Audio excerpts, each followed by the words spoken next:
Because suicide is so final and so tragic, it's very important for psychiatrists to err on the side of safety, but I want to talk about the fact that suicide is not necessarily an abnormal thought. It's not necessarily a sign of major illness.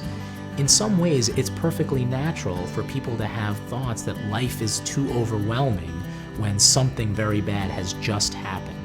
And the important thing is to be able to talk about these ideas and these thoughts to help understand whether it is a sign that somebody is developing an actual depressive episode, or more importantly, if it's a sign that somebody's actually going to act on these things, versus whether it is a signal that somebody is in a particular period of distress in their lives. So suicidal thoughts are best evaluated by a mental health professional who can help somebody work through them and understand them.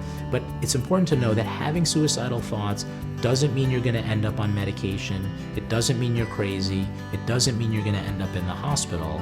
But because it can be a sign of very significant distress, and we don't want it to lead to actual suicide attempts, it's very important to have these things evaluated and to be able to talk openly with your doctor about having these thoughts.